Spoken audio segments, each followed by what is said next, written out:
എങ്ങനെയെങ്കിലും സപ്ലി ഒക്കെ എഴുതി പാസ്സായ ഒരാൾക്ക് എങ്ങനെ ജോബ് മാർക്കറ്റിൽ നമുക്ക് സർവൈവ് ചെയ്യാം എന്നുള്ളതാണ് ഞാൻ പറയാൻ പോകുന്നത്. അത് ഓഫ് കോഴ്സ് യൂസ്ഫുൾ ആണ്. ബിടെക്കിന്റെ ബേസ് വളരെ കുറവാണ്.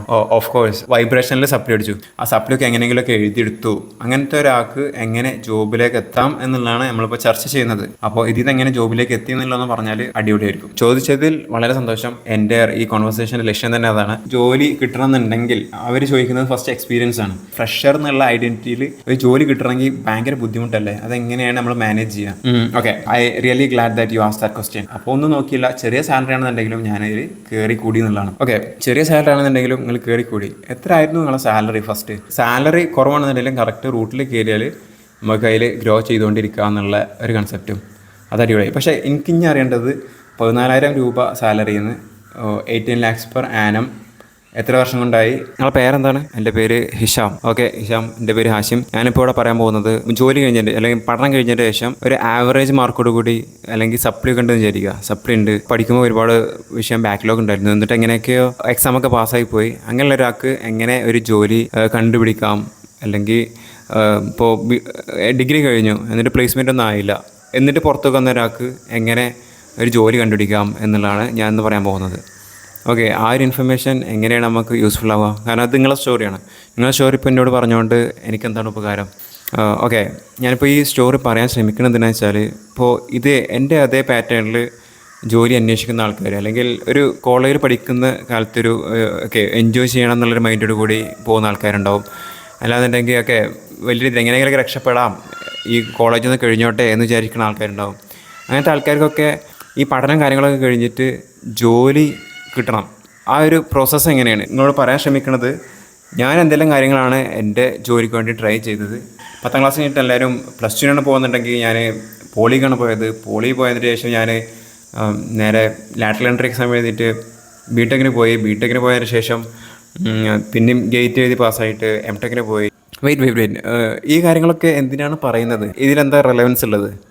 റെലവൻസ് ഉണ്ട്. അതായത് എൻ്റെ പാറ്റേണിൽ പഠിച്ചുകൊണ്ട് പോകുന്ന അല്ലെങ്കിൽ എൻ്റെ അതേ പാറ്റേണിൽ ഉള്ള ആൾക്കാരുണ്ടാവും ഇഷ്ടം പോലെ. ഒരു ആവറേജ് സ്റ്റുഡൻ്റ് ആയിട്ട് അല്ലെങ്കിൽ എങ്ങനെയെങ്കിലും സപ്ലി ഒക്കെ എഴുതി പാസ്സായ ഒരാൾക്ക് എങ്ങനെ ജോബ് മാർക്കറ്റിൽ നമുക്ക് സർവൈവ് ചെയ്യാം എന്നുള്ളതാണ് ഞാൻ പറയാൻ പോകുന്നത്. അത് ഓഫ് കോഴ്സ് യൂസ്ഫുള്ളാണ്.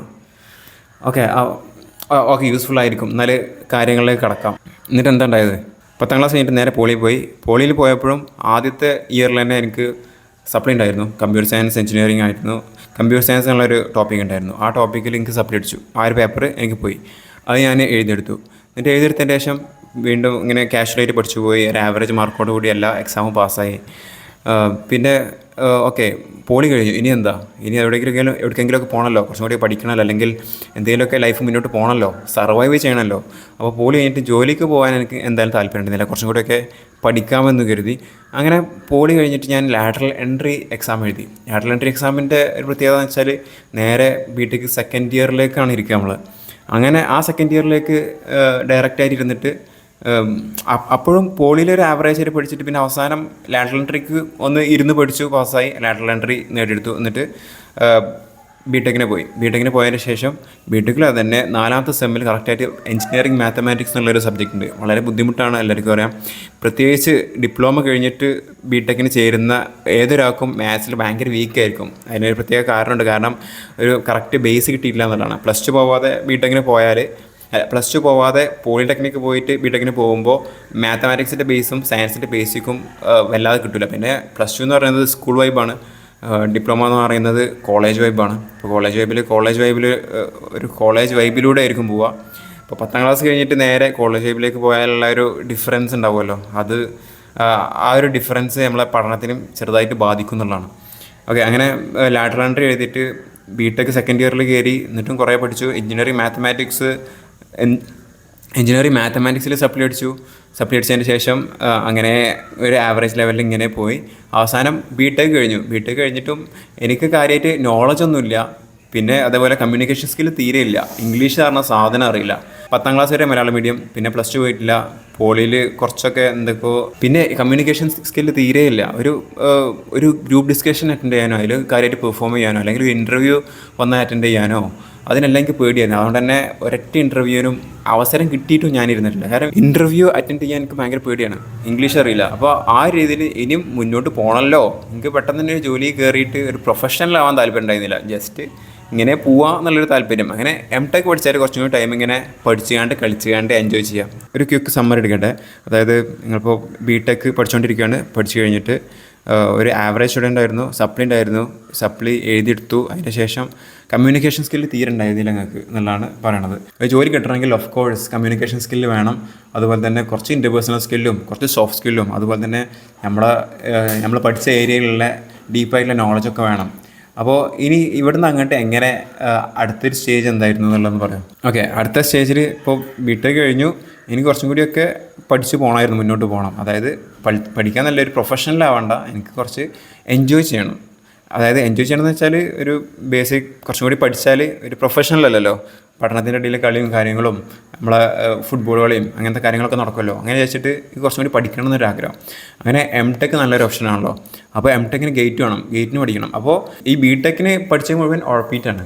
ഉഴപ്പിയിട്ട് പഠിച്ചിട്ടും ഇനി അവസാനം നിമിഷം ഗേറ്റിനൊന്ന് ഇരുന്ന് പഠിച്ചിട്ട് കഷ്ടപ്പെട്ടിരുന്നിട്ട് പുസ്തകപ്പുഴ പോലെ ഇരുന്ന് പഠിച്ചിട്ട് ഗേറ്റ് എങ്ങനെയെങ്കിലും എടുക്കണം എന്നുണ്ടായിരുന്നു. അപ്പോൾ അങ്ങനെ ഗേറ്റ് പാസ്സായി. വലിയ റാങ്കോട് കൂടി പാസ്സായിട്ടില്ല, ജസ്റ്റ് റാങ്ക് ലിസ്റ്റിൽ വന്നു എന്നുള്ളതാണ്.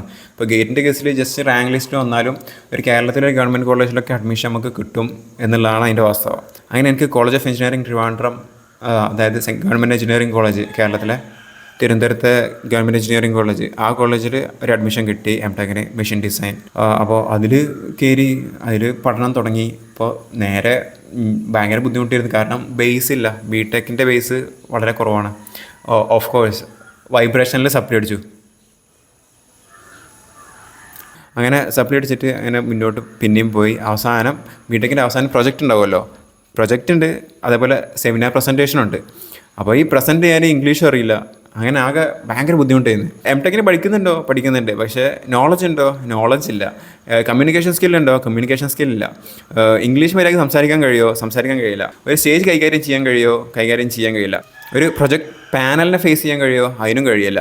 എന്നാലോ M.Tech ആണ് പഠിച്ചുകൊണ്ടിരിക്കുന്നത്. പക്ഷേ ഈ ഒരു ലെവലിൽ നിന്ന് ഒരു പ്രൊഫഷണലാണെന്നുണ്ടെങ്കിൽ നമ്മൾ ഒരുപാട് കഷ്ടപ്പെടേണ്ടി വരും. കാരണം ഓക്കെ, പലരും ഈ പഠന സമയത്ത് ഇതിനെ സീരിയസ് ആയിട്ട് എടുത്തിട്ട് നല്ല രീതിയിൽ സ്കില്ലും കാര്യങ്ങളൊക്കെ ഡെവലപ്പ് ചെയ്യുന്നുണ്ട്. അവർ ഈ പഠനത്തിൻ്റെ ടൈമിൽ തന്നെ സോഫ്റ്റ് സ്കില്ലും അല്ലെങ്കിൽ ഈ സബ്ജക്റ്റ് നോളജും കറക്റ്റായിട്ട് നേടിയെടുക്കാൻ ശ്രമിക്കും. അങ്ങനെ ഈസി ആയിട്ട് പ്ലേസ്മെൻറ്റൊക്കെ നേടിയിട്ട് പോകുന്ന ആൾക്കാർ ഇഷ്ടംപോലെ ഉണ്ട്. പക്ഷേ എൻ്റെ കേസ് അങ്ങനെ ആയിരുന്നില്ല, ഇതിനെല്ലാം പേടിയായിരുന്നു. പിന്നെ അവസാനം M.Tech കഴിഞ്ഞപ്പോൾ പ്രൊജക്ട് പ്രസൻറ്റേഷനും സെമിനാർ പ്രസൻറ്റേഷനും ഒക്കെ ഉണ്ടായിരുന്നു. ഈ പ്രൊജക്റ്റിൻ്റെ ഭാഗമായിട്ട് ഞാൻ LabVIEW എന്നുള്ള സോഫ്റ്റ്വെയർ ഞാൻ പഠിക്കാൻ തുടങ്ങി. LabVIEW കുറച്ച് ഇൻട്രസ്റ്റിംഗ് ആയി. ഇപ്പോൾ പറയുമ്പോൾ ഡിപ്ലോമയിൽ ഫസ്റ്റ് ഇയറിൽ തന്നെ കമ്പ്യൂട്ടറിൻ്റെ ഒരു ബേസിക് ഒരു പേപ്പർ ഉണ്ടായിരുന്നു, അതിലെനിക്ക് സപ്ലിയാണ്. അപ്പോൾ അതിൻ്റെ ശേഷം എനിക്ക് കമ്പ്യൂട്ടർ എന്ന് പറയുന്നത് തന്നെ പേടിയാണ്. അതേപോലെ പ്രോഗ്രാമിങ്ങും കോഡിങ്ങും ഇതൊക്കെ എനിക്ക് ഭയങ്കര ഒരു ദേഷ്യമായിരുന്നു. എന്നെക്കൊണ്ട് ഒരിക്കലും അതിനൊന്നും കഴിയില്ല എന്നായിരുന്നു ഞാൻ വിചാരിച്ചിരുന്നത്. അതിൽ എൻ്റെ സെൽഫ് എസ്റ്റീം വളരെ കുറവായിരുന്നു എന്നർത്ഥം. മൊത്തത്തിൽ സെൽഫ് എസ്റ്റീം കുറവായിരുന്നു. ഇപ്പോൾ LabVIEW എന്ന് പറയുന്നത് പ്രോഗ്രാമിംഗ് സോഫ്റ്റ്വെയർ ആണ്. അപ്പോൾ ഈ LabVIEW എന്നുള്ള പ്രോഗ്രാമിംഗ് സോഫ്റ്റ്വെയർ മെക്കാനിക്കൽ മെഷറിംഗ് ഇൻസ്ട്രുമെൻസും വൈബ്രേഷൻ റിലേറ്റഡ് സ്റ്റഡിക്കും സിഗ്നൽ അക്വയർ ചെയ്യാനും അതിനെ പോസ്റ്റ് പ്രോസസ്സ് ചെയ്യാനും അതിനെ അനലൈസ് ചെയ്യാനൊക്കെ എത്രത്തോളം യൂസ്ഫുൾ ആവുണ്ടെന്ന് ഞാനിങ്ങനെ റിയലൈസ് ചെയ്തു. അപ്പോൾ എനിക്ക് കുറച്ച് ഇൻട്രസ്റ്റിംഗ് ആയിട്ട് തോന്നി. ഇതൊരു പുതിയ ഏരിയയാണ്. ഞാൻ പഠിച്ചത് മെക്കാനിക്കൽ എഞ്ചിനീയറിംഗ് ആണ്. ഇത് ഏകദേശം ഒരു മെക്കാട്രോണിക്സും അല്ലെങ്കിൽ പ്യുവർ കമ്പ്യൂട്ടർ സയൻസോ അല്ലെങ്കിൽ ഇലക്ട്രോണിക്സിനോ റിലേറ്റഡ് ആയിട്ടുള്ള ഒരു കാര്യമാണ് ഈ LabVIEW എന്ന് പറയുന്നത്. അപ്പോൾ ഇത് സ്വാഭാവികമായിട്ടും എനിക്ക് പഠിക്കാൻ കുറച്ച് ഇൻട്രസ്റ്റിംഗ് ആയിട്ട് തോന്നി എന്നുള്ളതാണ്. ഓക്കെ ഹാഷിം, ഇത് ഇപ്പോൾ M.Tech കഴിഞ്ഞു, പ്രൊജക്റ്റിൽ LabVIEW എന്നുള്ള സോഫ്റ്റ്വെയർ ആദ്യമായിട്ട് പരിചയപ്പെട്ടു. എന്നിട്ട് എങ്ങനെയാണ് ഇതിൽ നിന്ന് ഒരു ജോലിയിലേക്ക് എത്തുന്നത്, മനസ്സിലായോ? അപ്പോൾ നമ്മുടെ ആവശ്യം എന്ന് പറയുന്നത് ഇപ്പോൾ നിങ്ങളിപ്പോൾ പറഞ്ഞ രീതിയിലാണെന്നുണ്ടെങ്കിൽ ഒരു ആവറേജായിട്ട് പഠിച്ചിട്ട് അല്ലെങ്കിൽ ഒരു ഡിഗ്രി ഉണ്ട്, അല്ലെന്നുണ്ടെങ്കിൽ ഒരു PG ഉണ്ട്, അല്ലെങ്കിൽ ഒരു ഡിഗ്രി ഉണ്ടായിക്കോട്ടെ, ഡിഗ്രി ഉള്ള ഒരാൾക്ക് ഒരു ആവറേജായിട്ട് പഠിക്കുന്ന സപ്ലിയൊക്കെ ഉണ്ട്, ആ സപ്ലിയൊക്കെ എങ്ങനെയെങ്കിലുമൊക്കെ എഴുതിയെടുത്തു, അങ്ങനത്തെ ഒരാൾക്ക് എങ്ങനെ ജോബിലേക്ക് എത്താം എന്നുള്ളതാണ് നമ്മളിപ്പോൾ ചർച്ച ചെയ്യുന്നത്. അപ്പോൾ ഇതിൽ നിന്ന് എങ്ങനെ ജോബിലേക്ക് എത്തി എന്നുള്ളതെന്ന് പറഞ്ഞാൽ ഒന്ന് അടിപൊളിയായിരിക്കും. ചോദിച്ചതിൽ വളരെ സന്തോഷം. എൻ്റെ ഈ കോൺവെർസേഷൻ്റെ ലക്ഷ്യം തന്നെ അതാണ്. ഒരു ആവറേജായിട്ട് പഠിക്കുന്ന ഒരാൾക്ക്, അല്ലെന്നുണ്ടെങ്കിൽ ജസ്റ്റ് ഡിഗ്രി ഉള്ള ഒരാൾക്ക് സ്കില്ലൊക്കെ ഡെവലപ്പ് ചെയ്തിട്ട് എങ്ങനെ ഫസ്റ്റ് ജോബ് ലാൻഡ് ചെയ്യുക എന്നുള്ളതാണ് ഞാനിപ്പോൾ ഇവിടെ പറയാൻ പോകുന്നത്. അപ്പോൾ ഇത് വളരെ യൂസ്ഫുൾ ആവുമെന്ന് വിചാരിക്കുന്നുണ്ട് ഞാൻ. ഓക്കെ, ഞാനിപ്പോൾ ലാബ് എനിക്കിപ്പോൾ അറിയാം, എം.ടെക് കഴിഞ്ഞു, പ്രൊജക്ട് പ്രസൻറ്റേഷൻ കഴിഞ്ഞു, സർട്ടിഫിക്കറ്റൊക്കെ കിട്ടി, സെമിനാർ പ്രസൻറ്റേഷൻ അതിൻ്റെ ഇടയിൽ കഴിഞ്ഞിട്ടുണ്ടായിരുന്നു. ഇതൊക്കെ എങ്ങനെയൊക്കെയോ കഴിഞ്ഞു പോയി എന്നുള്ളതാണ് എനിക്ക് പറയാനുള്ളത്. അതിന് ശേഷം ഇനി പ്രൊഫഷണലാവണം. അതായത് നമ്മളിപ്പോൾ ഒരു അമച്വറായിരുന്നു, ഒരു കാര്യമായിട്ട് സ്കില്ലുകളോ നോളജോ ഇല്ലാത്ത ഒരു വ്യക്തി മാത്രമായിരുന്നു ഈ ഡിഗ്രി കഴിയുമ്പോൾ നമ്മൾ ആയിരുന്നത്. അപ്പോൾ അതിൽ ഒരു പ്രൊഫഷണലായാലേ നമുക്ക് ജോലി കിട്ടുള്ളൂ. എനിക്കിപ്പോൾ ജോലി വേണം. എനിക്ക് ആകെ അറിയുന്നത് ഓക്കെ, എനിക്കൊരു ഡിഗ്രി ഉണ്ട്, എനിക്കൊരു PG ഉണ്ട്, അതേപോലെ തന്നെ എനിക്ക് ജോലി ചെയ്യാൻ താല്പര്യമുള്ള ഫീൽഡ് ലാബ് എന്നുള്ള ഫീൽഡായിരുന്നു. അതുപോലെ തന്നെ എനിക്കറിയായിരുന്നു ലിങ്ക്ഡിൻ വഴി ജോബ് സെർച്ച് ചെയ്യാൻ പറ്റും എന്നുള്ളത് എനിക്കറിയായിരുന്നു. അതിന് ശേഷം ഞാൻ അപ്ലൈ ചെയ്ത കുറച്ച് സ്ട്രാറ്റജീസാണ് പറയാൻ പോകുന്നത്. അപ്പോൾ ലിങ്ക്ഡിൻ തുറന്നിട്ട് ജോലിക്ക് വേണ്ടിയിട്ട് അപ്ലൈ ചെയ്യാൻ തുടങ്ങി. ലാബിൽ നിന്നുള്ള കീവേഡിൽ ജോബ് സെർച്ച് ചെയ്യാൻ പറ്റും. അങ്ങനെ ജോബ് സെർച്ച് ചെയ്യുമ്പോൾ ഒരുപാട് ജോബ്സ് വരുമല്ലോ. അങ്ങനെ ജോബ്സ് വന്നിട്ട് ആ ജോബ്സിലുള്ള ജോബ് ഡിസ്ക്രിപ്ഷൻസ് എല്ലാം എടുത്ത് നിരത്തി വെച്ചു, ഡോക്യുമെൻറ്റിൽ ലിസ്റ്റ് ചെയ്തു. ഒരു ജോബ് ഡിസ്ക്രിപ്ഷൻ എടുത്താൽ നമുക്ക് ഏകദേശം അറിയാൻ പറ്റും ഏതെല്ലാം സ്കില്ലാണ് ആവശ്യം എന്നുള്ളത്. അങ്ങനെ ആ സ്കില്ല് എല്ലാം നിരത്തി വെച്ചിട്ട് ഞാൻ അതിൽ കോമൺ സ്കില്ലുകൾ മാത്രം എടുത്തു വേറെ നോട്ടാക്കി. അപ്പോൾ എനിക്കൊരു പാറ്റേൺ കണ്ടുപിടിക്കാൻ പറ്റി. എല്ലാ ജോബിനും ആവശ്യമുള്ള ബേസിക് സ്കില്ലുകൾ ഞാൻ നിരത്തി വെച്ചു. ആ ലാബിലുള്ള ടൂളിലാണ് ഞാനിപ്പോൾ ജോലി നേടാൻ പോകുന്നത്. അപ്പോൾ ലാബിലുള്ള ടൂള് പ്രൊഫിഷ്യൻസി ഇൻ ലാബ് ഞാൻ കണ്ടു, അതുപോലെ തന്നെ റിട്ടൺ ആൻഡ് വെർബൽ കമ്മ്യൂണിക്കേഷൻ കണ്ടു. ഈ ഒരു 3 സാധനം, അതായത് 2 സാധനം ബേസിക്കലി, ഒന്ന് ടൂളിലുള്ള സ്കില്ല്, രണ്ടാമത്തത് റിട്ടൺ ആൻഡ് വെർബൽ കമ്മ്യൂണിക്കേഷൻ എന്നുള്ള സ്കില്ല്. ഈ 2 സ്കില്ല് എല്ലാ ജോലിയിലും ഉണ്ട്. അപ്പോൾ ഞാൻ മനസ്സിലായി ഓക്കെ, റിട്ടൺ ആൻഡ് വെർബൽ കമ്മ്യൂണിക്കേഷനിൽ ഞാൻ ടൈം സ്പെൻഡ് ചെയ്താൽ ഒരു മിക്കവാറും എല്ലാ ജോലിയും കിട്ടാനുള്ള ചാൻസ് വളരെ കൂടുതലാണ്. അതുപോലെ തന്നെ ഈ ലാബ് എന്നുള്ള ആപ്ലിക്കേഷനിൽ ഒരു പ്രൊഫിഷ്യൻസി അല്ലെങ്കിൽ അത് കാര്യമായിട്ട് പഠിച്ചാൽ അറ്റ്ലീസ്റ്റ് ആ ടൂൾ ഉപയോഗിച്ചിട്ടെങ്കിലും എനിക്ക് ജോലി ചെയ്തു തുടങ്ങാം എന്നുള്ളൊരു കൺസെപ്റ്റിലെത്തി.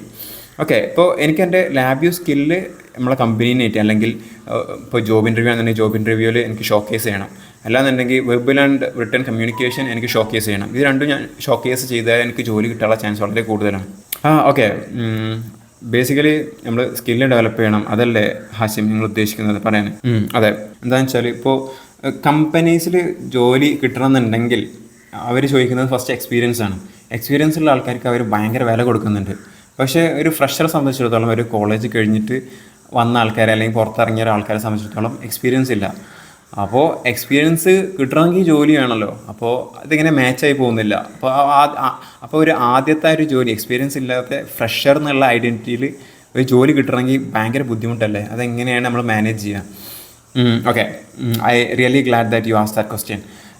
ഭയങ്കര സന്തോഷമുണ്ട് ആ ചോദ്യം ചോദിച്ചാൽ. കാരണം ഇതാണ് ഇതിൻ്റെ കോറ്. ഇപ്പോൾ എക്സ്പീരിയൻസ് ഉള്ള ഒരുപാട് കമ്പനീസ് ഉണ്ട് ഇവിടെ. ഓക്കെ, ഈ കമ്പനീസിന് ജോലി ചെയ്യാൻ എന്തായാലും ആൾക്കാരെ വേണം. ആൾക്കാരില്ലാതെ അല്ലെങ്കിൽ ജോലിക്കാരില്ലാതെ ഒരു കമ്പനി റൺ ചെയ്യുന്നില്ല. ഏതൊരു കമ്പനി എടുത്താലും ഒരു സെർട്ടൻ പീപ്പിളാണ് അത് റൺ ചെയ്യുന്നത്. ആ കമ്പനിയിൽ ചെയ്യുന്ന കാര്യങ്ങളൊക്കെ ഞാൻ പഠിച്ചു കഴിഞ്ഞാൽ അല്ലെങ്കിൽ അവിടെ ചെയ്യാൻ ഞാൻ ക്വാളിഫൈഡ് ആണെന്നുണ്ടെങ്കിൽ ഓട്ടോമാറ്റിക്കായിട്ട് ആ കമ്പനി എന്നെ ഹയർ ചെയ്യാൻ അവർക്ക് വഴിയുള്ളൂ. ഹയറിങ്ങിനെ കുറച്ച് ബുദ്ധിമുട്ടുള്ള കാര്യമാണ്. കറക്റ്റ് ടാലൻറ്റിനെ ഹയർ ചെയ്തെടുക്കുക എന്ന് പറഞ്ഞാൽ കുറച്ച് പണിയുള്ള കാര്യമാണ്. അപ്പോൾ ഏതൊരു കമ്പനി ആയാലും ആ കമ്പനിക്ക് ആവശ്യമുള്ള സ്കില്ല് നമുക്കുണ്ടെന്നുണ്ടെങ്കിൽ ഓട്ടോമാറ്റിക്കായിട്ട് നമുക്കവിടെ ജോലി കിട്ടും എന്നുള്ളതാണ്. കാരണം കമ്പനി റൺ ചെയ്യണമെന്നുണ്ടെങ്കിൽ ആൾക്കാരെ വേണം, ആൾക്കാരില്ലാതെ പറ്റില്ല. നല്ല ക്വാളിഫൈഡ് ആയിട്ടുള്ള അല്ലെങ്കിൽ സ്കിൽഫുൾ ആയിട്ടുള്ള ഹ്യൂമൻ റിസോഴ്സിനെ തപ്പി നടക്കുകയാണ് ഓരോ കമ്പനിയിലെയും HR എന്ന് പറയുന്നത്. കമ്പനീസ് എക്സ്പീരിയൻസ്ഡ് ആയിട്ടുള്ള ആൾക്കാർക്ക് കുറച്ച് വില കൊടുക്കുന്നുണ്ട്, എക്സ്പീരിയൻസ് ആവാത്ത ഫ്രഷേഴ്സിനെ അപേക്ഷിച്ചിട്ട്. അതിൻ്റെ ഒരു കാരണമുണ്ട്. അതായത് ഞാൻ പറഞ്ഞല്ലോ, ഒരു ഡിഗ്രി പഠിക്കുന്നത് ഒരു ആവറേജ് കുറച്ച് എൻജോയ് ചെയ്തിട്ടാണ്, അവിടെ കാര്യമായിട്ട് എഫേർട്ട് ഇടുന്നില്ല, ഒരു ഹോണസ്റ്റി ഇല്ല പഠിക്കുന്നതിൽ, ആർക്കോ വേണ്ടി പഠിക്കുന്നു. അതുപോലെ തന്നെ അങ്ങനെ ആർക്കോ വേണ്ടി പഠിച്ചിട്ടും നമ്മൾ ഡിഗ്രി പാസ്സാവുന്നുണ്ട് എന്നുള്ളതാണ്. അങ്ങനെ ഡിഗ്രി പാസ്സായിട്ട് അവസാന നിമിഷം കുത്തിയിരുന്ന് പഠിച്ചിട്ട് എൻട്രൻസുകൾ പാസ്സാവുന്നുണ്ട്. ഇപ്പോൾ എൻ്റെ കേസാണെന്നുണ്ടെങ്കിൽ ലാറ്ററൽ എൻട്രി ഡിപ്ലോമ കഴിഞ്ഞിട്ട് BTECനുള്ള എൻട്രൻസാണ്. അത് ഞാൻ കുത്തിയിരുന്ന് പഠിച്ചപ്പോൾ എനിക്ക് കിട്ടി. അതിൻ്റെ ശേഷം BTEC ഒരു ആവറേജ് രീതിയിൽ പഠിച്ചിട്ട് എല്ലാം ഒന്നും പഠിക്കാതെ അവസാനം BTECൻ്റെ ശേഷം കുത്തിയിരുന്ന് ഗേറ്റ് പഠിച്ചപ്പോൾ അതും പാസ്സായി എന്നുള്ളതാണ്. അത് കഴിഞ്ഞിട്ട് M.Tech കഴിഞ്ഞ് നിൽക്കുകയാണ്. അപ്പോൾ ഒരു ആവറേജ് ഒട്ടും ഹോണസ്റ്റ് അല്ലാതെ നമ്മൾ കുറച്ച് എഫേർട്ട് ഇട്ടപ്പോൾ തന്നെ ഇങ്ങനെ പാസ്സായി പോകുന്നുണ്ട്.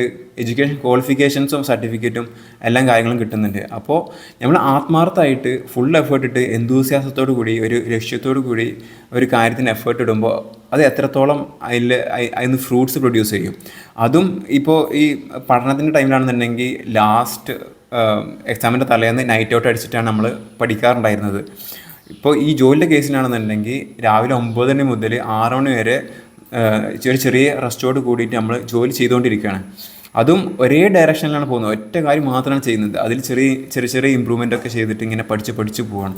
അപ്പോൾ ആ ഒരൊറ്റ ഫീൽഡിൽ നമ്മൾ ഭയങ്കര മാസ്റ്റർ ആവുന്നുള്ളതാണ് ഒരു 6 മാസം കണ്ടിന്യൂസ് ആയി ചെയ്താൽ. കാരണം 6 മാസത്തിൽ ഡെയിലി ഒരു 5 ദിവസം ഒരു വീക്കിൽ രാവിലെ ഒരു 6 മണിക്കൂർ ഡെയിലി വർക്ക് ചെയ്താൽ എത്ര മണിക്കൂറായ ഒരു 6 മാസമാകുമ്പോൾ ഒറ്റ ഫീൽഡിൽ ഫോക്കസ്ഡ് ആയിട്ടുള്ള എഫേർട്ട് നമ്മൾ ഇടുന്നത്.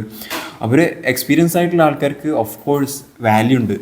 കാരണം അവർ ആ ഒരു ഫോക്കസ്ഡ് ആയിട്ടുള്ള ഏരിയയിൽ അത്രയും ടൈം സ്പെൻഡ് ചെയ്തിരിക്കണമെന്നുള്ളതാണ്. അതിൽ ഹോണസ്റ്റ് ഉണ്ടാവും, അതിൽ ഫോക്കസ് ഉണ്ടാവും, ഡിസ്ട്രാക്ഷൻസ് വളരെ കുറവായിരിക്കും. അത്രയും ഫോക്കസ് ആയിട്ട് ഒരാൾ വർക്ക് ഇടുമ്പോൾ അതിലുള്ള എഫിഷ്യൻസി അതിലൊരു എക്സ്പേർട്ടായിട്ട് മാറുന്നുള്ളതാണ്. ഒരു 1000 മണിക്കൂർ ഒരു ഫീൽഡിൽ ഒരാൾ വർക്ക് ചെയ്താൽ ആ ഫീൽഡിൽ അയാളൊരു എക്സ്പേർട്ടായിട്ട് മാറും. പിന്നെ അയാളെ ബീറ്റ് ചെയ്യാനോ അല്ലെങ്കിൽ ആ ഒരു ഏരിയയിൽ ആ ഒരു സ്കില്ലിൽ അയാളെ മറികടക്കാനോ അധികാരം ഉണ്ടാവില്ല. കാരണം അത്രയും ഫോക്കസ്ഡ് ആയിട്ടുള്ള എഫേർട്ട് വേറെ ആരും ഇടുന്നില്ല എന്നുള്ളതാണ്. അപ്പോൾ നമ്മൾ എന്ത് ചെയ്യണം?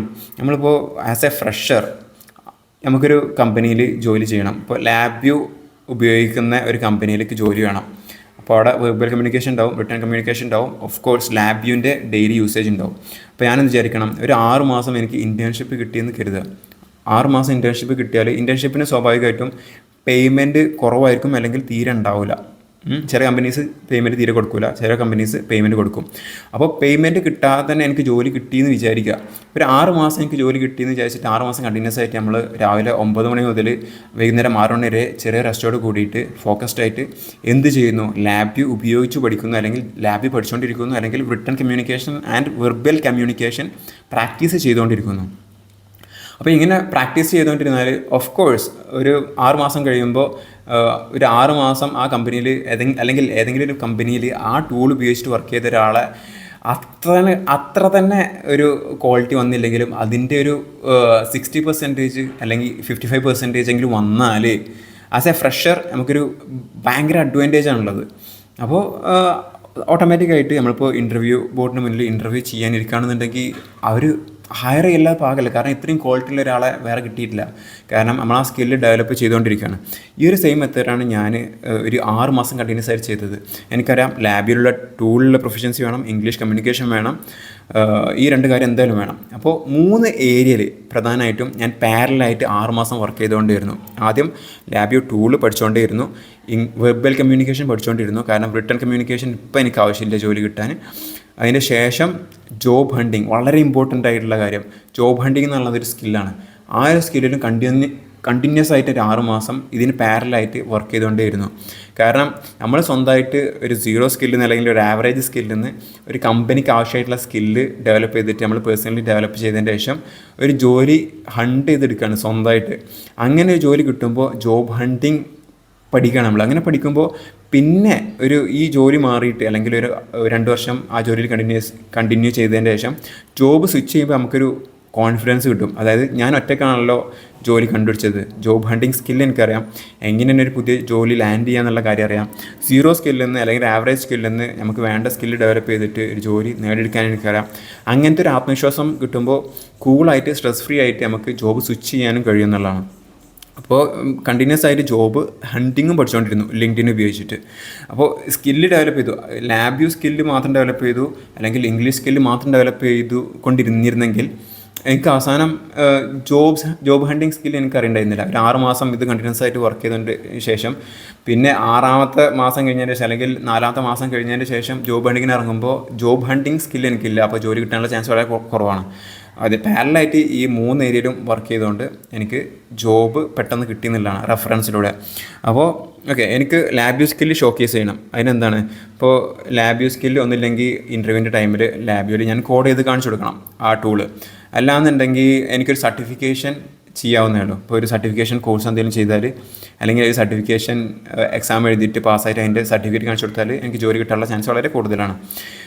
അപ്പോൾ ഞാൻ ഓൾറെഡി ലാബ്യൂ എന്നുള്ള കോഴ്സിന് എന്തെങ്കിലും സർട്ടിഫിക്കേഷൻ ഉണ്ടോ എന്നുള്ള കാര്യം ഞാൻ നോക്കി.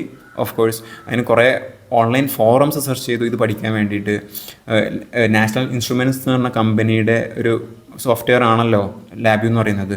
ഇപ്പോൾ നാഷണൽ ഇൻസ്ട്രുമെൻറ്റ്സിൻ്റെ തന്നെ സർട്ടിഫിക്കേഷൻ കോഴ്സായിട്ടുള്ള സർട്ടിഫൈഡ് ലാബ്യൂ അസോസിയേറ്റ് ഡെവലപ്പർ എന്നുള്ള കോഴ്സല്ല, അതൊരു സർട്ടിഫിക്കേഷൻ എക്സാമാണ്. സ്വന്തമായിട്ട് പഠിച്ചിട്ട് ആ സർട്ടിഫിക്കേഷൻ എഴുതിയെടുത്തു ചെറിയൊരു ഫീസിലൂടെ. അതിൽ കണ്ടിന്യൂസ് ആയിട്ട് ഈ ജോലി കിട്ടിയ പോലെ അതിൽ വർക്ക് ചെയ്തപ്പോൾ 100-ൽ 95 മാർക്കാണ് കിട്ടിയത്. അപ്പോൾ ഇതുവരെ എക്സാമൊക്കെ ഒരു ആവറേജ് ആയിട്ട് പഠിച്ചിട്ട് ജസ്റ്റ് പാസ്സായി പോയി സർവൈവ് ചെയ്തിരുന്നത് ഞാൻ കണ്ടിന്യൂസ് ആയിട്ട് ജോലി കിട്ടിയിട്ട് ഏതാണോ പാസ് മാർക്ക് ആ പാസ് മാർക്കിൻ്റെ ഒരുപാട് മേലക്ക് ലെവലിലേക്ക് ഞാൻ പഠിച്ചു. പാസ് മാർക്ക് ഇതാണെന്നുണ്ടെങ്കിൽ 40 മാർക്കിന് പഠിക്കില്ല, ഒരു 100-ൽ 40 പാസ് മാർക്ക്. അപ്പോൾ 100 മാർക്കിനുള്ള പഠിക്കുക, അല്ലെങ്കിൽ 100-ന് മേലെ അതിൽ പെർഫെക്റ്റ് ആവുന്ന രീതിയിൽ ഞാൻ പഠിച്ചു.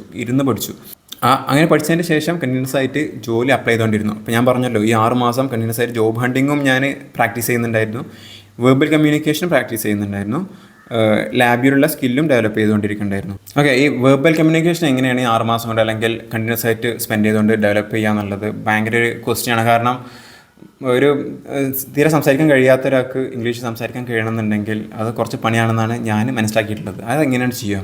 ഈ ഒരു ക്വസ്റ്റ്യൻ എല്ലാവർക്കും ഉള്ള ക്വസ്റ്റ്യനാണ്. ഇതിനുള്ള ആൻസർ എന്താണെന്ന് വെച്ചാൽ, ഞാൻ ചെയ്തത് വെർബൽ കമ്മ്യൂണിക്കേഷൻ റെഡി ആണെന്നുണ്ടെങ്കിൽ ഒരുപാട് സംസാരിക്കണം. ഇപ്പോൾ കേട്ടാൽ മനസ്സിലാവുന്നുണ്ടെങ്കിലും സംസാരിക്കാൻ കഴിഞ്ഞോളണമെന്നില്ല. കാരണം സംസാരിച്ച് പരിചയമില്ലാത്തതിന് കാരണം സംസാരിക്കാൻ ആളില്ല. അപ്പോൾ നമുക്ക് ചെയ്യാൻ പറ്റുന്ന ടെക്നിക്കുകളാണ് സെൽഫ് ഇമോഷണൽ ടോക്ക്. അതായത് നമ്മളോട് തന്നെ സംസാരിച്ചുകൊണ്ടിരിക്കുക, നമ്മളെ ചിന്തകളും കാര്യങ്ങളൊക്കെ ഇംഗ്ലീഷിൽ ചിന്തിക്കുക, എന്നിട്ട് ഇംഗ്ലീഷിൽ പറഞ്ഞുകൊണ്ടിരിക്കുക. എനിക്ക് ഇന്നോട് തന്നെ സംസാരിക്കാൻ എന്താ പ്രശ്നമുള്ളത്? ആരെങ്കിലും എന്നെ കാണുന്ന സിറ്റുവേഷൻ ആണെന്നുണ്ടെങ്കിൽ, അതായത് ഇപ്പോൾ ഒരു പബ്ലിക്കിൻ്റെ ഇടയിലേക്ക് എന്നോട് സംസാരിക്കാൻ കഴിയില്ല, പക്ഷേ ആ പബ്ലിക്കിൻ്റെ ഇടയിൽ നിന്ന് എനിക്ക് എൻ്റെ കമ്മ്യൂണിക്കേഷൻ സ്കില്ല് ഇമ്പ്രൂവ് ചെയ്യണം എന്നുണ്ടെങ്കിൽ എനിക്കൊരു ഫോണ് സിംപ്ലി ചെവിയിൽ വെച്ചിട്ട് ഇങ്ങനെ സംസാരിച്ചാൽ കോളാണെന്ന് വിചാരിച്ചോളൂ ഇംഗ്ലീഷിൽ ഇങ്ങനെ സംസാരിച്ച് പോവാം. പിന്നെ ഷാഡോയിങ് ടെക്നിക്കാണ്, അതായത് ഡിസൈനിങ്. നമ്മളെ ഇഷ്ടപ്പെട്ട നമുക്ക് ആവണം താല്പര്യമുള്ള ആരെപ്പോലെയാണോ നമുക്ക് ആവേണ്ടത് അയാളുടെ കണ്ടൻറ്റ് ഓൺലൈനിൽ എടുക്കുക, ചെവിയിൽ വെച്ച ഉടനെ അതിൻ്റെ ആ സംസാരിക്കുന്ന അതേ ടോണിൽ നമ്മൾ സംസാരിച്ചാൽ നമുക്കും ഇംഗ്ലീഷ് അതേ രീതിയിൽ സംസാരിക്കാൻ കഴിയും. ഒരു നാവിനുള്ള എക്സസൈസ് നമുക്ക് കിട്ടുന്നുള്ളതാണ്. അപ്പോൾ ഈ 2 മെത്തേഡ് ഉപയോഗിച്ചിട്ട് സംസാരിച്ചുകൊണ്ടേയിരുന്നു ഡെയിലി പ്രാക്ടീസ് ചെയ്യുമ്പോൾ അവസാനം ഒരു സെൽഫ് ഇൻട്രൊഡക്ഷനൊക്കെ നല്ല രീതിയിൽ നല്ല ലാംഗ്വേജിൽ പറഞ്ഞ് ഫലിപ്പിക്കാൻ എനിക്ക് കഴിഞ്ഞു എന്നുള്ളതാണ്. ഈ ജോബ് ഹണ്ടിങ്ങിനെ പറ്റിയിട്ട് കുറച്ച് കാര്യങ്ങൾ പറഞ്ഞുതരണം. കാരണം ലിങ്ക്ഡിന് എത്രത്തോളം എല്ലാവർക്കും യൂസ് ചെയ്യാൻ അറിയും എന്നുള്ളത് അറിയില്ല. എനിക്ക് തന്നെ അറിയില്ല ലിങ്ക്ഡിൻ എങ്ങനെയാണ് ഉപയോഗിക്കുക എന്നുള്ളത്. അപ്പോൾ ജോബ് ഹണ്ടിങ്ങിന് അത് വളരെ എഫക്റ്റീവ് ആണെന്നുണ്ടെങ്കിൽ അതെങ്ങനെയാണ് നിങ്ങൾ ഉപയോഗിച്ചത്? അതിൻ്റെ ബ്രീഫ്. ലാബ്യൂ എന്നുള്ള കീവേഡ് സെർച്ച് ചെയ്താൽ നമുക്ക് ഒരുപാട് റിസൾട്ട് കിട്ടും. അതിൽ പല റിസൾട്ടും ഓർഗനൈസ് ചെയ്തിട്ടുള്ളത് ജോബ് എന്നുള്ള ടൈറ്റിലാണ്. ജോബ് എന്നുള്ള ടൈറ്റിൽ ഓർഗനൈസ് ചെയ്യുന്ന റിസൾട്ടുകളൊക്കെ ഞാൻ നോക്കിയിട്ട് ഏത് കമ്പനിയുടെ ജോബ് അഡ്വർടൈസ്മെൻ്റ് ആണ് എന്നുള്ളത് നോക്കും. അങ്ങനെ ആ കമ്പനിയിൽ എത്ര ആൾക്കാർ ലിങ്ക്ഡിനിൽ വർക്ക് ചെയ്യേണ്ടത് നോക്കും. അങ്ങനെ അതിൽ വർക്ക് ചെയ്യുന്ന ആൾക്കാരൊക്കെ കണക്ട് ചെയ്യും. അതിൽ വർക്ക് ചെയ്യുന്ന HR കണക്ട് ചെയ്യും, ആൾക്കാരെ കണക്ട് ചെയ്തതിന് ശേഷം സിംപ്ലി നമ്മൾ അവരോട് ചോദിക്കും ഈ കമ്പനി എങ്ങനെയുണ്ട്, കമ്പനീൻ്റെ ജോലി കൾച്ചർ എങ്ങനെയുണ്ട്, ജോലി എങ്ങനെയുണ്ട്, പ്രഷറുണ്ടോ, അല്ലാന്നുണ്ടെങ്കിൽ ലാബ്യൂ എന്നുള്ള ടൂൾ എങ്ങനെയാണ് ഉപയോഗിക്കുന്നത്, ഈ കാര്യങ്ങളൊക്കെ ചോദിക്കും. അങ്ങനെ അവരായിട്ട് ബന്ധം സ്ഥാപിക്കും. റെഫറൻസ് അവരോട് തന്നെ ചോദിക്കാൻ പറ്റും. ഞാൻ ഇന്നൊരു ജോബ് ഈ കമ്പനിയിൽ കണ്ടു, ഇതിലേക്ക് താല്പര്യമുണ്ട്, റെഫർ ചെയ്യുമോ എന്ന് ചോദിച്ചാൽ അവർ റെഫർ ചെയ്യും. ഓക്കെ, അവർ റെഫർ ചെയ്യും. കാരണം നമ്മൾ സ്ട്രേഞ്ചർ അല്ലേ. ഒരു സ്ട്രേഞ്ചർ ലിങ്ക്ഡിനിൽ കണക്ട് ചെയ്തിട്ട് റെഫറൻസ് ചോദിച്ചാൽ അവർ എത്രത്തോളം റെഫർ ചെയ്യും? അവരുടെ റിലേറ്റീവ്സോ അവർക്ക് പരിചയമുള്ള ആൾക്കാരല്ലേ അവർ റെഫർ ചെയ്യുള്ളൂ. അവിടെയാണ് നമുക്കൊക്കെ ഉള്ളൊരു മിസ്കൺസെപ്ഷൻ ഉള്ളത്. അതായത് നമ്മൾ വിചാരിക്കും ഓക്കെ ഇത് സ്ട്രേഞ്ചറാണ്, എന്നെ എത്രത്തോളം അവർ അറിയാം, എൻ്റെ സ്കില്ലുകൾ എത്രത്തോളം അറിയാം എന്നുള്ളത്, എൻ്റെ സ്കില്ല് എത്രത്തോളം ഉണ്ട് എന്നുള്ളത് അവർക്ക് എങ്ങനെ അറിയാമെന്നൊക്കെ ഇങ്ങനെ ചോദിക്കും. പക്ഷേ അവർക്ക് ആക്ച്വലി റെഫർ ചെയ്താൽ, ഇപ്പോൾ ഒരു കമ്പനിയിലൊരു എംപ്ലോയി അവരുടെ ലിങ്ക്ഡിനിൽ എൻ്റെ മെസ്സേജ് കണ്ടു, എന്നിട്ട് എൻ്റെ പ്രൊഫൈൽ നോക്കി, എൻ്റെ സ്കില്ലുകളൊക്കെ നോക്കി, അതിന് ശേഷം റെഫർ ചെയ്താൽ, എന്നിട്ട് ആ കമ്പനി അവരുടെ റെഫറൽ ഉപയോഗിച്ചിട്ട് എന്നെ ഹയർ ചെയ്താൽ അവർക്ക് ഒരു പെർസെൻറ്റേജ് ഓഫ് റെഫറൽ ബോണസ് ഉണ്ട്. എൻ്റെ പ്രൊഫൈൽ കണ്ടിട്ട് അത്യാവശ്യം സ്കില്ലുണ്ടെന്നുണ്ടെങ്കിൽ റെഫർ ചെയ്താൽ എന്താ പ്രശ്നം? അവർക്ക് റെഫറൻസ് ബോണസും കിട്ടും, എനിക്കൊരു ജോലിയും കിട്ടും. അപ്പോൾ ഈ രീതിയിൽ എല്ലാവരെയും കണക്ട് ചെയ്തിട്ട് ചോദിച്ചുകൊണ്ടിരുന്നു. അവസാനം ഒരു സ്റ്റാർട്ടപ്പ് ലെവലിലുള്ള ഒരു കമ്പനിയിൽ എനിക്ക് ജോലി കിട്ടി. ആദ്യത്തെ ജോലി കറക്റ്റ് റൂട്ടിലാണെന്നുണ്ടെങ്കിൽ സാലറിക്ക് പ്രശ്നം ഉണ്ടായിരുന്നില്ല, കാരണം പഠിക്കാൻ പറ്റിയാൽ മതി. ഓക്കെ, അടുത്തൊരു ക്വസ്റ്റ്യൻ ഉള്ളത്, ഇപ്പോൾ സ്ട്രേഞ്ചേഴ്സിനായിട്ട് സിമ്പിളായിട്ട് കണക്ട് ചെയ്ത ആരെങ്കിലും കണക്ഷൻ സ്വീകരിക്കുക എന്നുള്ളതാണ്. ഒരു സോഷ്യൽ മീഡിയയിൽ കണക്ഷൻ ബിൽഡ് ചെയ്യുന്നുണ്ടെങ്കിൽ ഭയങ്കര ബുദ്ധിമുട്ടാണെന്ന് എല്ലാവർക്കും അറിയാം. അപ്പോൾ എങ്ങനെയാണ് ഒരു കണക്ഷൻസ് ഈ ലിങ്ക്ഡിനിൽ ബിൽഡ് ചെയ്യുക എന്നുള്ളതാണ് അടുത്ത ചോദ്യം. ഓക്കെ, കണക്ഷൻസ് ബിൽഡ് ചെയ്യാൻ അതും ഓക്കെ. നമ്മളിപ്പോൾ ഫസ്റ്റായിട്ട് പുതുതായിട്ട് ലിങ്ക്ഡിനിൽ ജോയിൻ ചെയ്യുന്ന ആൾക്കാർക്ക് ചില കണക്ഷൻ ബിൽഡ് ചെയ്യാൻ കുറച്ച് ബുദ്ധിമുട്ടുണ്ടാവും. അപ്പോൾ ബുദ്ധിമുട്ടില്ലാതിരിക്കാൻ കണക്ട് ചെയ്യുമ്പോൾ തന്നെ അതിൻ്റെ കൂടെ ഒരു വാല്യുബിൾ മെസ്സേജ് എംബഡ് ചെയ്യാനുള്ളൊരു ഓപ്ഷൻ ഉണ്ട്. കണക്ഷൻ റിക്വസ്റ്റ് അയക്കുന്നതിൻ്റെ കൂടെ ഒരു ക്വസ്റ്റ്യൻ കൂടി ചോദിച്ചാൽ, അല്ലാന്നുണ്ടെങ്കിൽ ഒരു കമ്പനിയിൽ വർക്ക് ചെയ്യുന്ന ഒരാളാണെന്നുണ്ടെങ്കിൽ ആ കമ്പനീനെ പറ്റിയിട്ട് ചെറിയൊരു കാര്യം ചോദിക്കുക, അല്ലെങ്കിൽ ജോബ് സെർച്ചിങ്ങിന് ഒരു ബെറ്റർ അഡ്വൈസ് ചോദിച്ചുകൊണ്ട് നമുക്ക് കണക്ഷൻ റിക്വസ്റ്റ് അയക്കാം. അപ്പോൾ വെറുതെ ഒരു കണക്ഷൻ റിക്വസ്റ്റ് അയക്കുന്നതിനേക്കാൾ ഒരു മെസ്സേജ് എംബഡ് ചെയ്താൽ കണക്ഷൻ സ്വീകരിക്കാനുള്ള ചാൻസസ് വളരെ കൂടുതലാണ്. നിങ്ങൾ ഇത്രയും ഒരു 6 മാസം കണ്ടിന്യൂസ് ആയിട്ട് ഒരു ആവറേജ് സ്കില്ലിൽ നിന്ന് ഒരു ജോലിക്ക് വേണ്ട സ്കില്ല് ഡെവലപ്പ് ചെയ്തെടുത്തിട്ട് എത്ര ജോലി കിട്ടി, എങ്ങനെയാണ് ആദ്യത്തെ ജോലിൻ്റെ അവസ്ഥ എന്നുള്ളതെന്ന് പറയും. ഓക്കെ, ഞാനിപ്പോൾ കണ്ടിന്യൂസ് ആയിട്ട് ഈ 6 മാസം സ്പെൻഡ് ചെയ്തു. അതിൻ്റെ ഇടയ്ക്ക് 2 ഇൻ്റർവ്യൂ എനിക്ക് അറ്റൻഡ് ചെയ്യാൻ കഴിഞ്ഞുള്ളൂ. അതായത് ഒരു ഇൻ്റർവ്യൂ ഫസ്റ്റത്തെ ടെസ്റ്റിൽ തന്നെ ഞാൻ പൊട്ടിപ്പോയി. ലാബിൽ സ്കില്ല് പോരായിരുന്നു. ലാബിൽ ഒരു ക്വസ്റ്റ്യൻ തന്നു, ആ ക്വസ്റ്റ്യൻ ഞാൻ ചെയ്തു കൊടുത്തു. അത് ചെയ്തു കൊടുത്തതിൽ അവർ തൃപ്തിയല്ല, അങ്ങനെ ആ ഒരു ജോലി പോയി. രണ്ടാമത്തെ ജോലി റെഫറൽ വഴിയാണ് കിട്ടിയത്. അതായത് ഞാൻ അപ്ലൈ ചെയ്തു, മെയിൽ ഐ ഡിയിലേക്ക് CV ഒക്കെ അയച്ചു. അതിന് ശേഷം അവിടെ വർക്ക് ചെയ്തിരുന്ന ഒരാളെ കോൺടാക്ട് ചെയ്തു. അവിടെ വർക്ക് ചെയ്യാൻ എങ്ങനെയുണ്ട്, പഠിക്കാൻ പറ്റുമോ, ഗ്രോ ചെയ്യാൻ പറ്റുമോ എന്നുള്ള കാര്യങ്ങളൊക്കെ ഞാൻ ചോദിച്ചറിഞ്ഞു. ചെറിയ കമ്പനിയാണല്ലോ, എത്ര ആളുടെ കമ്പനിയിൽ എന്ത് വർക്കാണ് ചെയ്യുന്നത്, ഈ കാര്യങ്ങളൊക്കെ ഞാൻ ചോദിച്ചറിഞ്ഞു. അങ്ങനെ ആ ഒരു വ്യക്തിൻ്റെ ആ ഒരു കണക്ഷൻ്റെ റെഫറലും കൂടി വന്നപ്പോൾ എനിക്ക് ആ ജോലിക്ക് ഇൻ്റർവ്യൂ ലാൻഡ് ചെയ്യാൻ കഴിഞ്ഞു. ആ ഇൻ്റർവ്യൂവിൻ്റെ ഭാഗമായിട്ട് ഒരു ടൂൾ ടെസ്റ്റ് ഉണ്ടായിരുന്നു, പിന്നെ ഒരു പേഴ്സണൽ ഇൻ്റർവ്യൂ ഉണ്ടായിരുന്നു ഫേസ് ടു ഫേസ്. ഈ ടൂൾ ടെസ്റ്റിൽ ലാബിൽ നല്ലപോലെ പ്രോഗ്രാമിങ് ചെയ്യാൻ പറ്റി, അവർക്കത് ഇഷ്ടമായി. അപ്പോൾ ഓക്കെ, പിന്നെ അടുത്തത് ഫേസ് ടു ഫേസ് ആയിരുന്നു. ഫേസ് ടു ഫേസിൽ ഇതേപോലെ തന്നെ അത്യാവശ്യം നല്ലപോലെ സംസാരിക്കാൻ കഴിഞ്ഞു, കാരണം വെർബൽ കമ്മ്യൂണിക്കേഷൻ ഞാൻ പ്രാക്ടീസ് ചെയ്തുകൊണ്ടിരിക്കുന്നുണ്ടായിരുന്നു. അങ്ങനെ അവിടെ ആ ഒരു ജോലിക്ക് കിട്ടിയെന്നുള്ളതാണ്.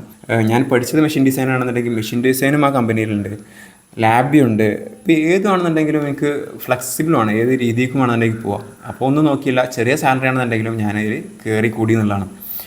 ഓക്കെ, ചെറിയ സാലറി ആണെന്നുണ്ടെങ്കിലും നിങ്ങൾ കയറി കൂടി. എത്ര ആയിരുന്നു നിങ്ങളുടെ സാലറി ഫസ്റ്റ്?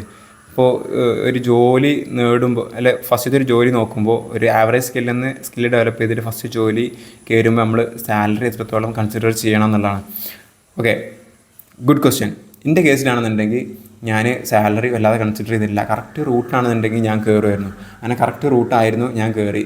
എൻ്റെ ആദ്യത്തെ സാലറി 14,000 രൂപയായിരുന്നു. പക്ഷേ ആ 14,000 രൂപയിൽ നിന്ന് ലാസ്റ്റ് ഇപ്പോൾ ജോലി ആയപ്പോഴേക്കും 18 lakhs per annum ആയിരുന്നു എൻ്റെ സാലറി. അപ്പോൾ ആ ഒരു ഗ്രോത്ത് ഉണ്ട്, കാരണം ഗ്രോ ചെയ്യാൻ പറ്റിയൊരു ഫീൽഡിലാണ് പഠിച്ച് കയറിയത്. അങ്ങനെ ആകുമ്പോൾ തന്നെ നമുക്ക് ഗ്രോ ചെയ്യാൻ പറ്റും.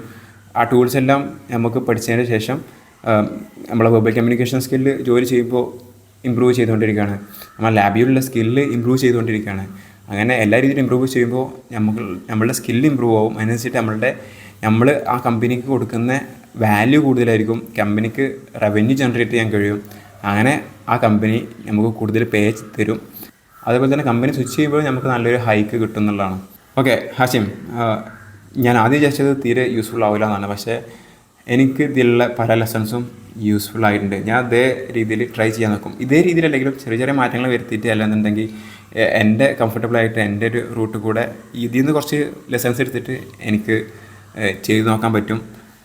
ഈ ഇൻഫർമേഷൻ വളരെ വാല്യുബിളാണ്. ഇതിലേക്ക് സ്ട്രൈക്കായിട്ട് തോന്നിയൊരു ഇൻഫർമേഷൻ എന്ന് പറയുന്നത്, നമ്മൾ ജോലി കിട്ടിയമാതിരി ആക്ട് ചെയ്യാന്ന് പറഞ്ഞില്ലേ, അതൊരു റിമാർക്കബിൾ ടെക്നിക്കാണ്. കാരണം ജോലി കിട്ടിയമാതിരി ആക്ട് ചെയ്താൽ എക്സ്പീരിയൻസ് ഉള്ളൊരു വ്യക്തിനെ പോലെ ഫ്രഷറായിട്ട് മാറും. അപ്പോൾ ഒരു ഇൻ്റർവ്യൂ അറ്റൻഡ് ചെയ്യുമ്പോൾ ഓട്ടോമാറ്റിക്കായിട്ട് ജോലി കിട്ടാനുള്ള ചാൻസ് കൂടുതലാണ്.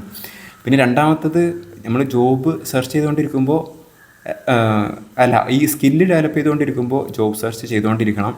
ജോബ് സെർച്ച് ചെയ്തുകൊണ്ടിരിക്കുമ്പോൾ സ്കില്ലും ഡെവലപ്പ് ചെയ്തുകൊണ്ടിരിക്കണം എന്നുള്ള രണ്ടാമത്തെ കൺസെപ്റ്റ്. കാരണം സ്കില്ലില്ലാതെയും കമ്മ്യൂണിക്കേഷൻ സ്കില്ലില്ലാതെയും ടൂൾ സ്കില്ലില്ലാതെയും ജോലി കിട്ടില്ല. ഇത് 2 സ്കില്ലുണ്ടെന്നുണ്ടെങ്കിലും ജോബ് സെർച്ച് ചെയ്യാതെ ജോബ് കിട്ടില്ല. ഇതും വളരെ റിമാർക്കബിൾ ആയിട്ടുള്ള പോയിൻ്റാണ്, എനിക്ക് വളരെ ഇഷ്ടമായി. പിന്നെ മൂന്നാമത്തത്, കറക്റ്റ് സാലറി കുറവാണെന്നുണ്ടെങ്കിലും കറക്റ്റ് റൂട്ടിൽ കയറിയാൽ നമുക്ക് അതിൽ ഗ്രോ ചെയ്തുകൊണ്ടിരിക്കുക എന്നുള്ള ഒരു കൺസെപ്റ്റും അത് അടിപൊളിയായി. പക്ഷേ എനിക്കിനി അറിയേണ്ടത് 14,000 രൂപ സാലറിയിൽ നിന്ന് 18 lakhs per annum എത്ര വർഷം കൊണ്ടായി, ആ ഒരു ജേണി എങ്ങനെയായിരുന്നു എന്നുള്ള ഡീറ്റെയിൽ ആയിട്ട് പറഞ്ഞാൽ കുറച്ചും കൂടി ഇൻസൈറ്റ് ഇതിലേക്ക് കിട്ടും. അതായത് ഈ രീതി കൂടെ ഇങ്ങനെയൊക്കെ ചെയ്താൽ ഈ ഒരു ലെവലിലേക്ക് എത്താൻ കഴിയും എന്നുള്ളത് നമുക്ക് മനസ്സിലാക്കാൻ കഴിയും എന്നുള്ളതാണ്. അത് പറയാൻ നമുക്കൊന്നുകൂടി ഇരിക്കാം. ഓക്കെ, അടുത്തൊരു ഇരുത്തത്തിലാവാതെ ഇപ്പോൾ ഇതിൽ അവസാനം കൺക്ലൂഡ് ചെയ്യാനുള്ളത്, ഞാൻ മെക്കാനിക്കലാണ് പഠിച്ചത്, അതിനുശേഷം സോഫ്റ്റ്വെയറിലാണ് ജോലി ചെയ്തുകൊണ്ടിരുന്നത്. അപ്പോൾ എൻ്റെ ഒരു സ്വിച്ചും കൂടി ഇതാണ്. മെക്കാനിക്കൽ എഞ്ചിനീയറിംഗിൽ പഠിച്ച കാര്യങ്ങളൊന്നും ഉപയോഗിക്കാതെ തന്നെയാണ് സോഫ്റ്റ്വെയർ ഫീൽഡിലേക്ക് ഞാൻ സ്വിച്ച് ചെയ്തത്. അപ്പോൾ ഒരു എംടെക്കിന് ശേഷം ഒരു എൻ്റയർലി ന്യൂ കരിയറാണ് ഞാൻ ബിൽഡ് ചെയ്ത് കൊണ്ടുവന്നത്. അപ്പോൾ ഒരു ആവറേജ് എന്ന് പറയാൻ കഴിയില്ല, 0 സ്കില്ലിൽ നിന്നാണ് ഞാൻ സ്റ്റാർട്ട് ചെയ്യുന്നത്. എന്നിട്ടാണ് ഫസ്റ്റ് ജോലി നേടുന്നതും. അതുപോലെ തന്നെ കമ്മ്യൂണിക്കേഷൻ സ്കില്ലാണെന്നുണ്ടെങ്കിലും ലിസണിങ് സ്കില്ല് ഇങ്ങനെ ഉണ്ടാവും. കാരണം ബിടെക്കിനും എംടെക്കിനൊക്കെ ഇങ്ങനെ ഇംഗ്ലീഷ് കേൾക്കുന്നതല്ലേ, കുറച്ചൊക്കെ ലിസണിങ് സ്കിൽ ഉണ്ടാവും. പക്ഷേ സംസാരിക്കാനുള്ള കഴിവുണ്ടാണെന്നുണ്ടെങ്കിൽ സംസാരിച്ച് തന്നെ പഠിക്കണം. അപ്പോൾ ഒരു ആവറേജ് കമ്മ്യൂണിക്കേഷൻ സ്കില്ലിൽ നിന്നാണ് ഞാൻ കമ്മ്യൂണിക്കേഷൻ സ്കില്ലും ഡെവലപ്പ് ചെയ്തെടുത്തത് എന്നുള്ളതാണ്. അപ്പോൾ ഇതിൽ എന്തായാലും ഒരു ആവറേജ് സ്കില്ലോ അല്ലെങ്കിൽ ബിലോ ആവറേജ് സ്കില്ലോ ഉള്ള ആൾക്കാർക്ക് കറക്റ്റ് എഫേർട്ട് ഇട്ടാൽ, കറക്റ്റ് ടൈമും കറക്റ്റ് എഫേർട്ട് ഇട്ടാൽ നമുക്ക് ഒരു ജോലി നേടിയെടുക്കാമെന്നുള്ളതാണ് ഞാനിപ്പോൾ ഇവിടെ കൺക്ലൂഡ് ചെയ്യാൻ നോക്കിയത്. നിങ്ങൾക്ക് കാര്യങ്ങൾ മനസ്സിലായിട്ടുണ്ടാവും വിചാരിക്കുന്നു. യെസ്, അബ്സല്യൂട്ട്ലി നിങ്ങൾക്ക് കാര്യങ്ങളൊക്കെ മനസ്സിലായി. ഇത് ഞാൻ അപ്ലൈ ചെയ്യും, എന്തായാലും അപ്ലൈ ചെയ്യും. ഇത് വളരെ യൂസ്ഫുള്ളാണ്. Thanks for sharing this information man. I am really glad that you shared all this information.